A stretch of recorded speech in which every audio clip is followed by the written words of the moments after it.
día al padre Douglas Borges, párroco de la parroquia, vale la redundancia, Preciosísima Sangre de nuestro Señor Jesucristo. Él está aquí porque se está lanzando el libro La democracia en el magisterio de Benedicto XVI. Bienvenido, padre, qué gusto tenerlo acá en Radio Santiago, una radio para usted también, por supuesto que sí. Cuéntenos. Buenos días, muchísimas gracias a todos ustedes por la invitación. Y pues sí, fruto de los estudios de especialización en teología moral, realicé un trabajo de fin de carrera sobre moral política, en concreto la enseñanza moral sobre la democracia en el magisterio de Benedicto XVI. Ciertamente las enseñanzas del Papa Emérito en lo que respecta a moral política tienen unas características bien concretas que procure, pues en la medida de mis posibilidades y limitaciones, reflejar en el libro que hemos sacado. Justamente este libro está publicado por la Conferencia Episcopal Ecuatoriana. Este libro forma parte de una colección de estudios. La Conferencia Episcopal Ecuatoriana tiene la intención de publicar tesis doctorales de distintos temas, ¿no? Y bueno, aunque la mía no es tesis doctoral, porque no soy doctor en teología, sin embargo les pareció que el tema era interesante y procedieron a su publicación. ¿En qué se sustenta? ¿Cuáles son los argumentos básicos de esta publicación, moral política? Sí. Es decir, lo que se pretende con este trabajo no es otra cosa sino sintetizar las enseñanzas de Benedicto XVI sobre este tema.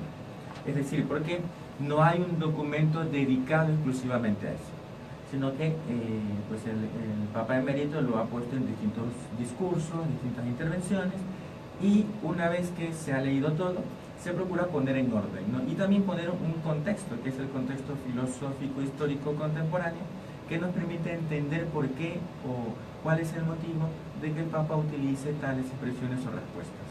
La democracia, ¿cómo la ve? ¿Cómo la analiza? En tiempos en los que estamos viviendo, ¿no? Sí, o sea, aquí hay una idea importante, porque lo que nos insiste Benedicto XVI no es en una definición o una noción de democracia, porque eso pues varía un poco según las naciones, sino sobre todo en los principios morales. Y una de las bases que él mantiene es que una democracia sin fundamento estable pues se viene abajo. Es decir, una democracia que pretenda defender principios, correcto, esto está muy bien, pero sin un fundamento firme, se desbarata. Por tanto, ¿cuál es ese fundamento firme? En última instancia, ese fundamento es Dios. En última instancia es Dios. Pero también es posible conocer algo de ese Dios a través de la ley natural. Es decir, de aquella situación, de aquel conocimiento de del bien y del mal que tenemos todos en el corazón. Lo que pasa es que a veces el pecado, la corrupción, hace que se desfigure, pero todos tenemos esa capacidad de descubrir el bien. Por tanto, a partir de allí, que es un fundamento firme y estable, se puede edificar una auténtica, una verdadera democracia. Descubrirlo no es lo mismo que discernirlo. Descubrirlo porque ya está sembrado en el corazón del hombre. Entonces, discernimiento quizás puede ir más por el lado de, pongámonos de acuerdo y saquemos cuáles son los principios. Y ese ha sido el error del siglo XX. ¿Por qué, si somos capaces de reunir aquí a la ONU entera y les preguntamos, ¿no? A ver, ¿quién de ustedes tiene democracia en su país? Todos alzarán la mano. Todos dirán, sí, todos tenemos democracia. Pero, ¿qué clase de democracia? ¿Qué fundamento hay aquí? ¿Qué falta? Y por eso el trabajo de este libro pretende que tener al alcance de la mano ese conocimiento de principios morales básicos para una auténtica democracia. Los principios básicos de moral se han perdido, eso es notorio en la humanidad, ¿no es cierto? Por eso hay tanta, no sé cómo ponerle la palabra correcta, ¿no? Pero vemos corrupción, vemos violaciones, por lo menos en nuestro país. ¿Va dirigido a esto este libro? ¿A mejorar ese sentido moral? Claro, es que en el fondo ciertamente hemos perdido principios morales, claro, porque es que faltan en la educación. Entonces, ¿cuál es el interés de este trabajo? Que una persona que tenga un cierto interés por la política, que en el fondo todos deberíamos tener, porque todos somos, decía Aristóteles, animales políticos, ¿no? Utilizaba esa expresión, ¿no? Todos necesitamos reconocer, a ver, ¿cuáles son los principios que deben guiarme? O sea, si yo tengo que hablar de bien común, si tengo que hablar de ley natural, si tengo que hablar de Estado liberal de derecho, tengo que preguntarme, a ver, ¿cuáles son esos principios? ¿Qué puedo hacer, qué no puedo hacer? Siempre pensando en el bien común y en la integridad de la persona humana. Los principios morales no se los adquiere en la casa, en el hogar. Claro, es un ámbito, el primero, pero luego no es suficiente. O sea, hay una necesidad, he escuchado alguna vez la expresión, una emergencia educativa, es decir, no es solo para la casa, ¿no? Sino que los distintos ámbitos donde la gente está, pues también debe tener un carácter formativo. Y entonces estamos hablando de escuelas, estamos hablando de trabajo también, estamos hablando de universidades, incluso hasta de grupos religiosos, al margen de si es o no católico. O sea, los principios morales deben enseñarse. ¿Por qué en un Estado democrático se pierde la moral y surge la corrupción? ¿Es momento del tiempo actual o qué? Bueno, tampoco no queremos ser pesimistas, ¿no? Pero corrupción ha habido siempre. O sea, si uno basta con leer un poquito la historia para darnos cuenta de que corrupción ha habido siempre, ¿no? Quizás ahora lo que puede suceder es que se note más, ¿no? Pero porque ahora es que no hay cosa que se envíe que no haya copia, ¿no? Entonces, o que no quede por allí en los recibos es que no hay. ¿no? Bueno, entonces uno dice, caramba, o sea, sí tenemos que formar a las personas. Y yo creo que al menos en general, no solo estoy hablando del ámbito de la iglesia, sino en general, a la ciudadanía nos falta un conocimiento de la doctrina social. Y a los católicos la doctrina social de la iglesia. Es decir, de la importancia, de la necesidad que tenemos de conocer lo que la iglesia enseña, que además está abierto a cualquier persona. Esto de aquí es doctrina social de la iglesia. O sea, no pretende otra cosa que enseñar a cualquiera, a cualquier persona de buena voluntad que quiere enterarse un poco. Y seguro que encontrará muchas ideas en común, con gente incluso no creyente, porque esa es la pretensión de Benedicto XVI. Eso le iba justamente a preguntar, ¿por qué en el magisterio del Papa? Bueno, tiene ahí una cuestión un poco providencial, porque siempre he seguido las enseñanzas desde que inicié mis estudios de Cardenal Ratzinger, luego cuando fue elegido Benedicto XVI, y cuando estaba haciendo el trabajo, pues era justamente el Papa que gobernaba en esa época. Entonces, y luego que sus discursos, por consultas así con distintos profesores de facultades de teología, sí manifiestan una continuidad con la enseñanza magisterial social, que siempre la hay, pero también unas novedades que nos ayudan a entender, porque además conocemos muy bien que los discursos de Benedicto XVI, si bien son profundos, tienen una claridad que ayuda a que la mente se abra y que pueda, a través de este conocimiento, alcanzar esos principios morales que tanto nos hacen falta. El libro se sustenta en ello, y ahora con el Papa Francisco, ¿qué ha podido usted extraer, escuchar referente a eso? Que quede en el aire esta pregunta, padre, porque tenemos que hacer una pausa comercial y después continuamos con usted. Pero en el Facebook, sí. Una operación amigable con el ambiente que optimiza el uso de recursos como el agua y la energía es parte del compromiso de Cervecería Nacional con las actuales y futuras generaciones. Cervecería Nacional haciendo la diferencia. Realmente, para los amigos del Facebook, Douglas Borges Sandoya, ordenado sacerdote en el 2007, bachiller en Filosofía y Teología por la Universidad de Navarra, en Pamplona, España, licenciado en Teología Moral por la Universidad Eclesiástica San Dámaso, en Madrid, España, profesor de Moral Matrimonial, Moral Social y Patrología, párroco de la Preciosísima Sangre de nuestro Señor Jesucristo acá en la ciudad de Guayaquil. ¿Qué es patrología, padre? Bueno, es la ciencia que estudia los distintos tratados de los primeros autores cristianos. No hablamos de la era apostólica, sino de los posteriores. Es decir, a partir ya de la muerte del último apóstol, que es San Juan, a partir de allí empiezan a existir autores, algunos laicos, otros sacerdotes y obispos, que empiezan a establecer una teología. Entonces, todos esos siglos, desde finales del primero, principios del segundo, hasta el siglo VI, VII, todos sus autores se llaman padres de la iglesia, porque tienen una característica, que su enseñanza es continuidad de los apóstoles y que pues la mayoría son santos y doctores de la iglesia. Vale, la aclaración, porque claro, son términos que no manejamos de pronto, ¿no? Sí, es la primera vez que la leo, ¿no? Por eso la pregunta, ¿qué es patrología? Porque, bueno, patrimonial, social, todo eso Ya lo eso conocemos, efectivamente, obviamente, eso ya ¿no? se entiende. Gracias por la aclaración. Sí, Y para ustedes también, amigos del Facebook, la pregunta que hiciste, Carmen, ¿cómo es? No, le preguntaba por qué esto es su obra y le preguntaba por qué en el magisterio de Benedicto XVI. Ya. Y ya él respondió, y luego yo lo que le preguntaba es si ahora, ya con el Papa Francisco, usted escuchándolo, ¿no?, de todo lo que ha dicho con referente, él sí se refiere a la parte social, a la parte de la democracia y todo esto.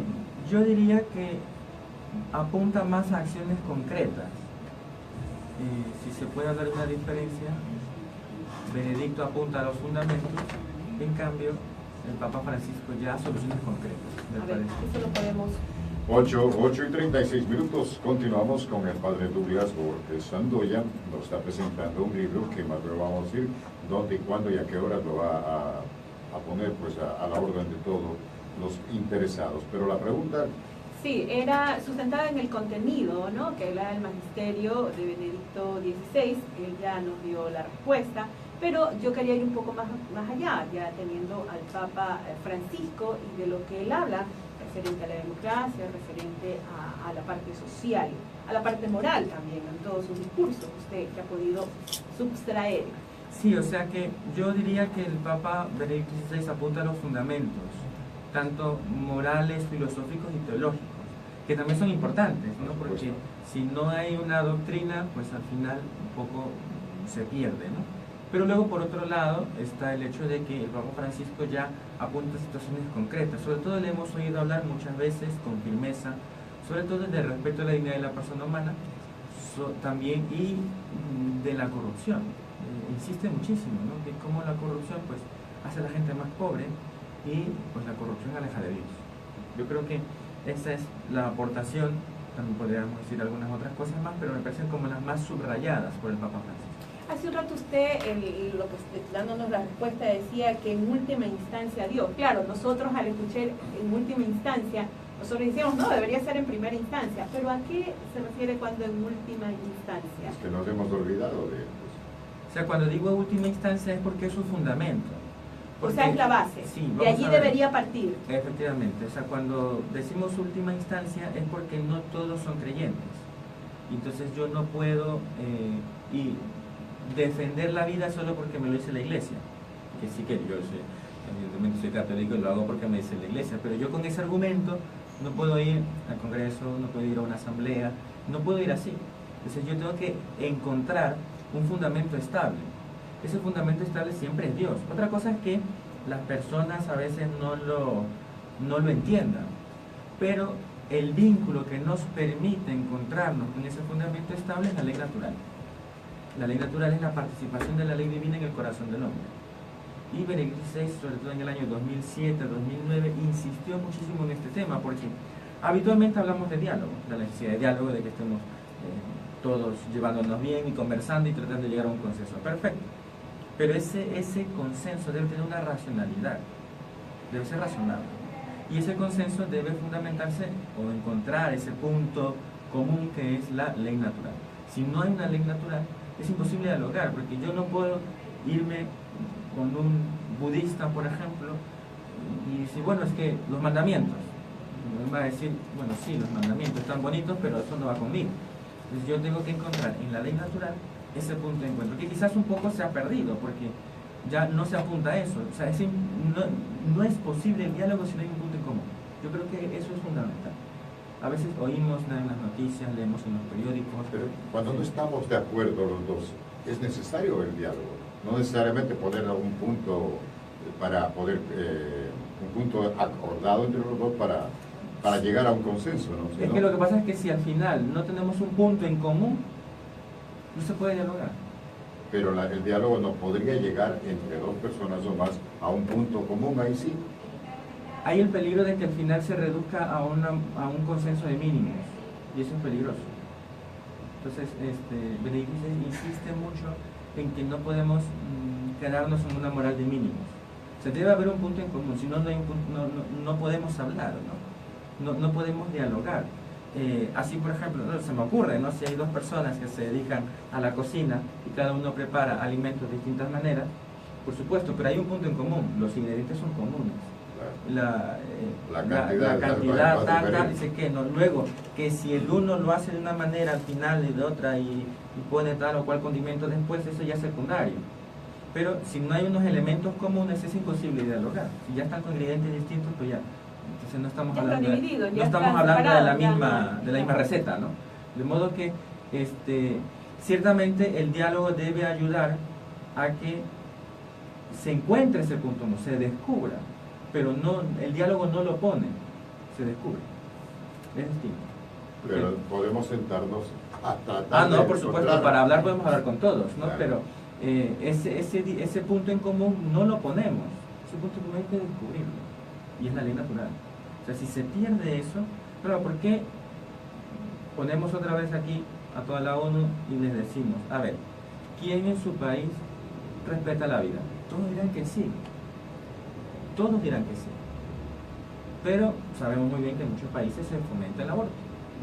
Entonces uno dice, a ver, entonces dialoguemos, vamos a un consenso, pues digamos que pues de tal semana o de tal de embarazo. No, hay cosas que o hay un punto central común, que es la ley natural y la defensa de la vida desde el primer instante de su concepción hasta su muerte natural, o no es posible dialogar, ¿no? Indudablemente sí es. Muy interesante. Bueno, estamos hablando del libro, el lanzamiento, cuándo va a ser, dónde va a ser y quiénes podrán en determinado momento adquirirlo y obviamente con su costo. Sí, por supuesto, ¿no?